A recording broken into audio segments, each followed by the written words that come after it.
Olá, boa noite a todos. É um prazer estarmos juntos na casa do Senhor. E hoje nós vamos, na nossa meditação agora, pensar naquilo que Deus faz por nós a cada dia. Quando nós ligamos a nossa televisão e acompanhamos as notícias, muitas vezes nós ouvimos falar de algum acidente bem importante que envolveu muitas pessoas, de algum desastre natural, e em todo o empenho que as equipes de busca e resgate estão fazendo para cuidar dos desabrigados, dos desaparecidos e daquelas pessoas que estão sofrendo, né? Então, se a gente ouve falar de um grande incêndio, de uma grande enchente, de um terremoto, de um tsunami, a gente sempre vai ter ali as pessoas que estão trabalhando para resgatar os feridos, os desaparecidos, aqueles que estão em busca daqueles sobreviventes, né? E assim a gente pode ir lembrando assim de resgates espetaculares na história. Não sei quantos lembram daqueles mineiros no Chile, né, que ficaram por muitos meses por debaixo da terra. E toda uma equipe ali, internacional inclusive, compondo tecnologia para chegar até eles, enviar suprimentos e depois realmente conseguir resgatá-los de lá. É incrível como existe pessoas que fazem disso o seu trabalho, a sua perícia, a sua competência maior, né? Estão à disposição do próximo, estão à disposição. Quando há uma coisa muito diferente, muito difícil, todos saem correndo para longe. E essas pessoas saem correndo para perto, né? Para ajudar, para cuidar, para proteger. E eu gostaria de lembrar, junto de com vocês hoje, uma dessas histórias. Dizem que para Deus não é impossível. Já ouviram? Né? Até meio um ditado popular, né? Isso sai da boca da gente assim. Muitas vezes a gente fala e a gente tem, inclusive, apoio bíblico para isso. A gente vai ler um texto bíblico que diz isso. Mas, quando a gente está falando assim no coloquial, muitas vezes é mais um ditado popular do que a gente citando esse texto bíblico. Para Deus não há impossíveis. E quero relembrar com vocês uma dessas histórias de resgates espetaculares que a gente já viu aí nos noticiários. Eu não sei quantos de vocês lembram, em 2009, faz muito tempo, né? Já faz bastante tempo, aquele avião, né, lá em Nova York, que decolou, as suas turbinas foram danificadas por pássaros, logo quando ele estava iniciando o seu voo, né, estava em plena decolagem, e agora, mesmo sobrevoando ali a cidade de Nova York, o piloto, que não era um piloto inexperiente, ele era muito experiente, ele precisou tomar uma decisão. E a decisão era voltar para o aeroporto, que ele não sabia se ia dar tempo de dar a volta, né? E ainda chegar no aeroporto, conseguir aterrissar com as turbinas avariadas. Ir ao aeroporto de Nova Jersey, que fica perto. Nova Jersey é num outro estado americano, mas faz divisa ali com Nova York, é um aeroporto perto, né? E o plano C, que foi aterrissar, pousar aquele avião no rio Hudson. E das três alternativas, o piloto de 57 anos, que já tinha sido piloto da Força Aérea, que era formado e especialista em segurança de voo, ele decidiu pelo plano C. Nunca ninguém antes havia aterrissado um avião com uma turbina danificada, né, podendo falhar a qualquer momento num rio. Mas ali estava Sully, como ele é chamado, é um apelido, né, porque o nome dele é Chesley Sullenberger, para tentar fazer, pela primeira vez, com um avião avariado, né. Ele tinha não poucas pessoas dentro da aeronave. Ele conhecia aquelas pessoas que trabalhavam com ele, né, que era o pessoal os tripulantes ali, eram 5 tripulantes, mas haviam 150 passageiros e nenhuma vida se perdeu. Mas ele não estava pronto para isso, porque ele não sabia o que ia acontecer. Ele estava pronto para decolar e seguir o plano de voo até Charlotte, que era a cidade onde ele iria deixar os passageiros. Esse era o plano de voo, Nova York, Charlotte. Mas então, com 6 minutos de voo, a gente tem ali diversas colisões do avião com várias aves que entraram pela turbina e acabaram danificando a turbina do avião. E então, das alternativas aqui expostas, lá foi ele para o rio. E aterrissou, né? Aterrissou, e daí a gente teve uma das maiores equipes de resgate já conhecidas e prontamente preparadas ali, inesperadamente preparadas também para ajudar. Conta a história que a gente teve ali barcos de passageiros, porque ali é um rio navegável, né? Então a gente teve barcos de passageiros que perceberam a situação e se deslocaram para ajudar a tirar os passageiros e os tripulantes do avião, porque o avião pousou, mas ia afundar, né?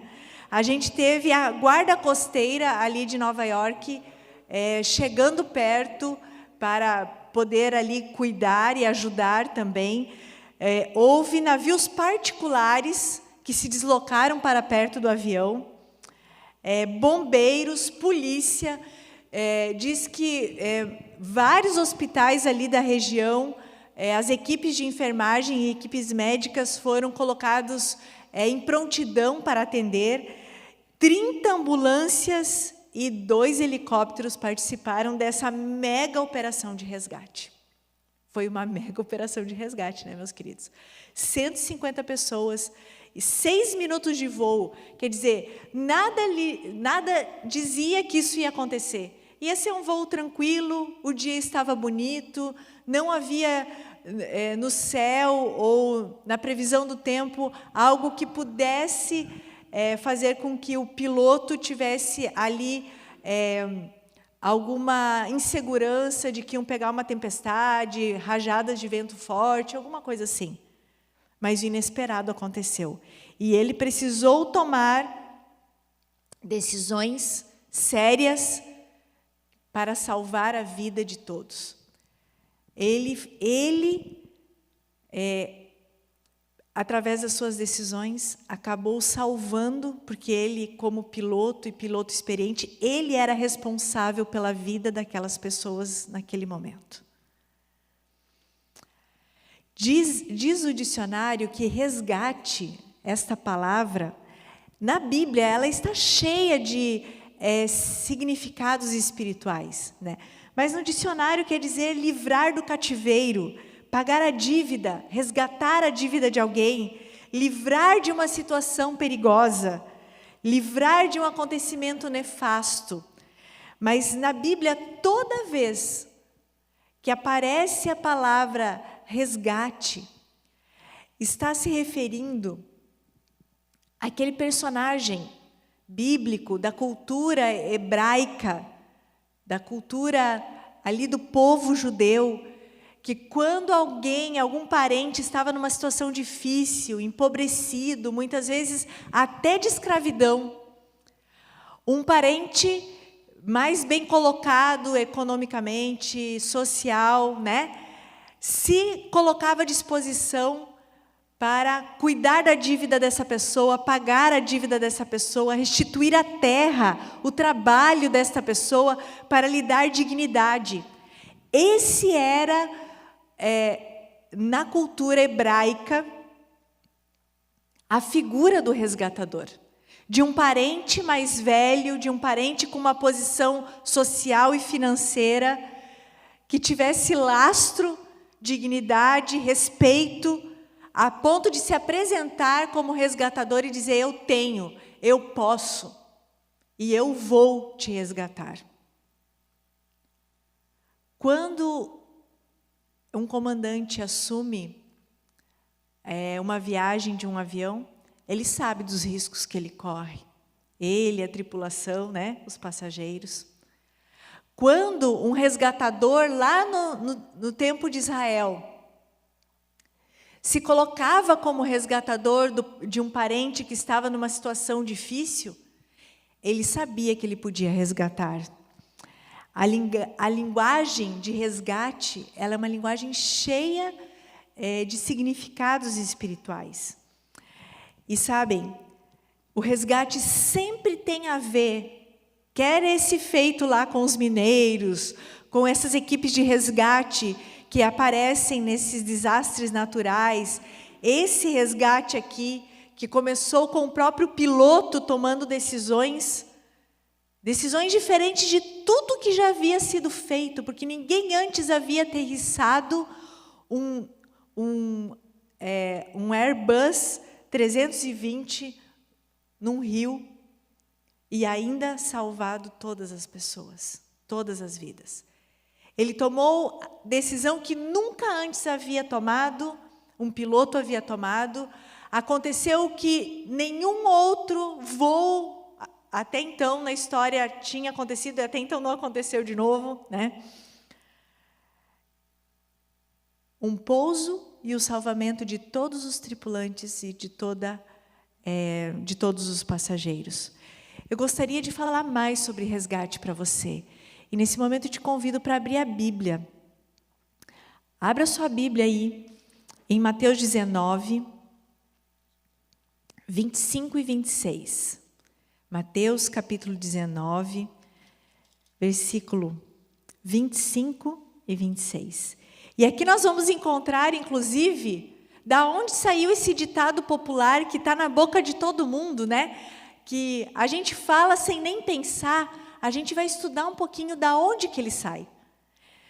Então, diz assim: ouvindo isso, os discípulos ficaram grandemente maravilhados e disseram: sendo assim, Senhor, quem pode ser salvo? Aqui, queridos, vamos falar um pouquinho sobre o contexto desse verso. Os discípulos estavam conversando com Jesus. Jesus havia acabado de ter uma conversa muito interessante com um jovem rico que viera lhe procurar, pedindo instruções para o mestre, o que ele deveria fazer para ser salvo. E Jesus diz, e o jovem diz que retira-se triste, mas não aceita o conselho de Jesus. E então, depois que toda essa cena acontece, os discípulos chegam perto de Jesus, e Jesus então lhes diz aquelas célebres frases, né? De que é muito difícil que um rico entre no reino dos céus. Não por causa da riqueza, mas por causa do amor às riquezas que muitas dessas pessoas têm. E então, ouvindo isso, aí vem o nosso versículo, né? Os discípulos ficaram grandemente maravilhados. Por quê? Porque é muito fácil se maravilhar com o status que as pessoas muito ricas têm, né, das facilidades que elas possuem. E Jesus ali estava dizendo da dificuldade que essas pessoas têm de serem independentes de Deus, de amarem mais a Deus do que a sua fortuna, do que os confortos, do que aquilo que o dinheiro pode proporcionar. E mais uma vez eles percebem que Jesus era um mestre diferente, porque muitos outros, quem sabe, estariam elogiando, aqueles que têm grandes fortunas, estariam ali por perto para, quem sabe, ter alguma benesse dessas pessoas, mas ali estava Jesus apelando e dizendo: olha, cuidado onde está seu coração. Onde está seu amor? Está nas riquezas desse mundo ou está realmente em Deus? E foi por isso que os discípulos ficaram maravilhados. Porque Jesus olhava além das circunstâncias, além do status, além do patrimônio das pessoas, olhava diretamente para o coração. Sabia da necessidade. Foi por isso que olhou para o jovem rico e disse: Querido, vai, vende tudo. E daí vem e segue-me. Porque ele sabia que aquele jovem precisava fazer aquilo que a gente chama hoje de exercício de desapego, né? A gente desapega hoje de algumas coisas. O jovem rico precisava desapegar da fortuna. E não porque era errado ser rico, não porque havia um pecado intrínseco nisso, mas porque o jovem rico amava mais a sua riqueza do que a Deus. E ao ter que escolher, ele mostrou aonde estava o amor dele, aonde estava a prioridade dele e o maior desejo dele. Ele nem ficou por perto. Ele nem saiu para dizer assim, Senhor, eu vou jejuar e vou orar, porque isso que o Senhor está me pedindo é muito difícil. Eu não consigo fazer. Me dá mais alguma dica aí. Né? Ele poderia ter dito. Mas ali ele tomou a decisão de que entre Deus e as riquezas, ele ficaria com suas riquezas. E então, depois do verso 25, vamos ler o verso 26 da nossa Bíblia. Jesus fitando neles o olhar, neles em quem? Nos discípulos, porque Jesus estava falando para eles. Disse-lhes, isto é impossível aos homens, mas para Deus tudo é possível. Aqui Jesus estava respondendo a pergunta que os discípulos tinham feito. Sendo assim, quem pode ser salvo? Se os ricos, se os bem colocados na vida, aqueles que têm tantas oportunidades, Senhor, de te conhecer, de estudar, têm mais tempo, porque eles podem decidir, não, hoje eu não vou trabalhar, quem sabe vou poder ficar aqui mais tempo em comunhão, em jejum, em leitura. Se eles, Senhor, que são tão privilegiados, não podem ser salvos, então quem pode? Quem pode ser salvo? E daí vem a frase que muitos usam como um ditado popular. Isto é impossível aos homens, mas para Deus, tudo é possível. Tudo é possível. Para Deus, tudo é possível. Então, quando a gente fala essa frase, muitas vezes a gente fala ela fora do contexto. Porque aqui Deus está falando, Jesus está falando para os discípulos diretamente de salvação, de libertação do pecado, de deixar a velha vida, de ter uma novidade de vida, de ser nova criatura em Jesus. Isto é impossível para os homens. Foi impossível para o jovem rico, porque o jovem rico decidiu ali, naquele momento. Podia ser algo difícil para ele, como quantas vezes Deus nos pede coisas que são difíceis para nós. Mas, queridos, nós não podemos desanimar. E entre Deus e aquilo que é difícil para nós, porque a gente ama muito, a gente então precisa reconhecer que aquilo está atrapalhando muitas vezes nosso relacionamento com Deus. E em vez de se retirar triste da presença de Deus, de Jesus, porque foi isso que o jovem rico fez. Ele foi para lá para ouvir Jesus, para estar com Jesus. E quando Jesus finalmente diz o que ele precisa fazer, ele podia, eu disse já uma das coisas que ele podia ter feito, ter se retirado e ter dito, então agora eu vou passar mais tempo em jejum e oração para conseguir fazer isso. Ou, quem sabe dizer assim, não vai dar, se eu sair de perto de Jesus, acho que eu não vou conseguir fazer isso, então eu vou ficar aqui, vou ouvir mais de Jesus, vou começar a seguir Ele logo, e vou pedir mais fé, quero ficar aos pés do meu Senhor, para que o amor por Ele cresça, e o amor pelas riquezas diminua. Mas ele também não fez isso. Naquele momento ele entendeu, o jovem rico, que ele precisava tomar uma decisão ali. E a decisão que ele tomou foi afastar-se do Senhor e ficar com as suas riquezas. É uma decisão triste, né? Por quê? Porque as riquezas não levaram para mais perto do Senhor, as riquezas não lhe deram salvação. Quem sabe puderam lhe dar algum conforto aqui na terra, alguma segurança aqui, uma boa vida, mas nada ninguém. É impossível para os homens, é impossível para o dinheiro, é impossível para o status social nos salvar, nos libertar do pecado, mas é possível para Jesus. Eu não sei quantos pilotos de avião nessa nossa história aqui conseguiriam ter a perícia de fazer o que aquele piloto fez. Eu não sei quantos.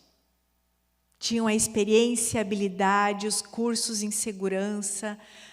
É muito bonito ler essa história, porque ele foi deixando as pessoas calmas, foi dando orientações para elas do que elas deveriam fazer, porque pânico também pode matar. Se o grupo todo entrasse em pânico, eles tomariam decisões precipitadas, né? Mas não sei quantos pilotos no mundo teriam essa perícia que o capitão aqui teve. Assim como no antigo Israel, não havia muitas pessoas que pudessem ser resgatadores. Era só alguém da família.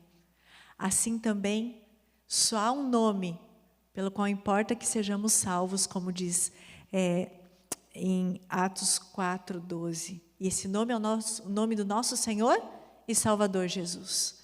Ele tem a prerrogativa, Ele tem o status, Ele tem o poder, Ele tem o interesse, Ele tem o amor em nos resgatar, em nos proteger, em nos cuidar, em nos livrar do pecado. Porque é impossível aos homens, porque é impossível para as riquezas, mas é possível para Deus.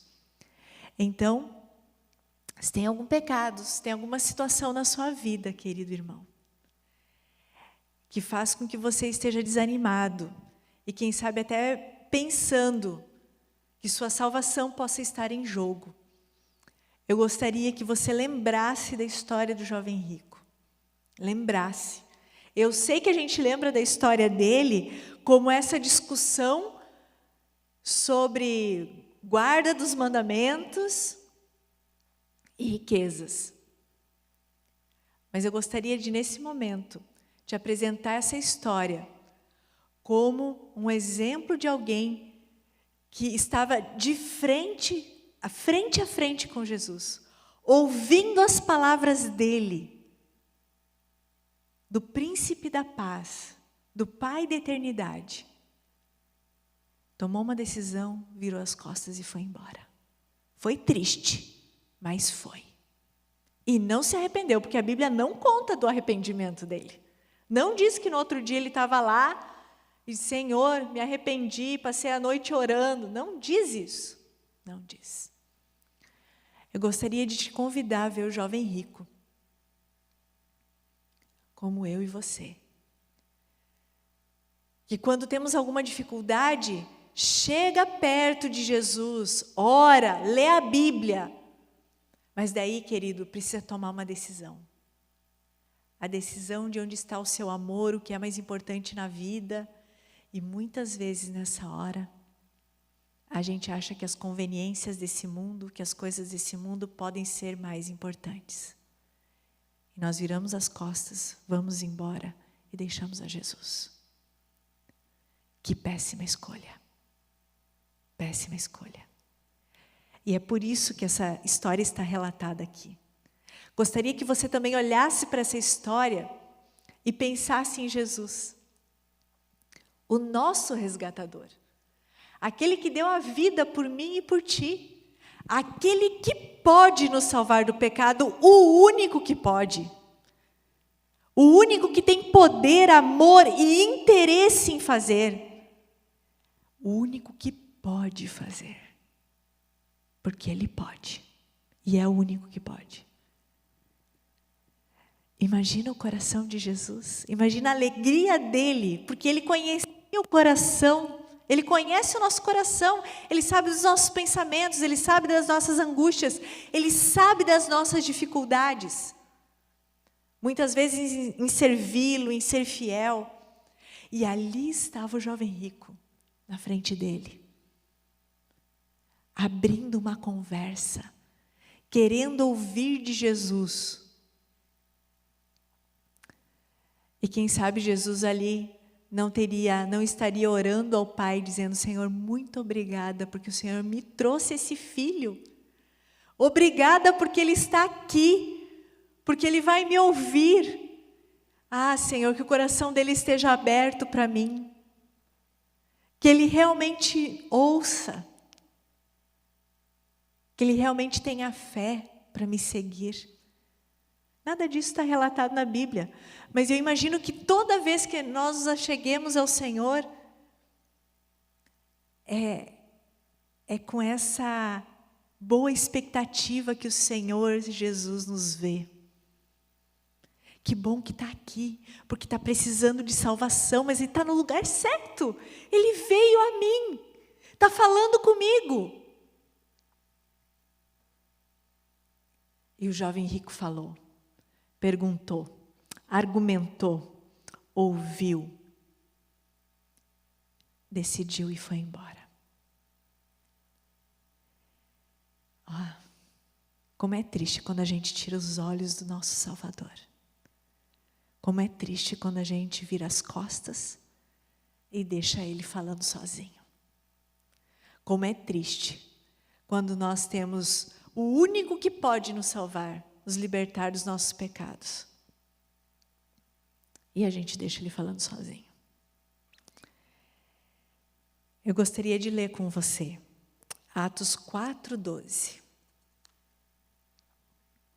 Para que a gente firme no nosso coração.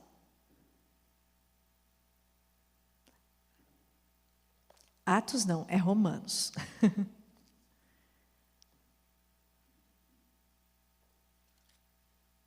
Romanos 4.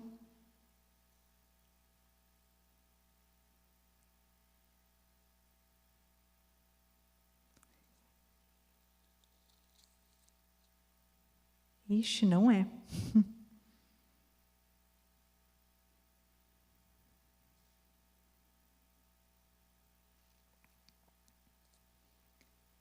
Será que é Atos mesmo? Eu estou confundindo. Vamos lá.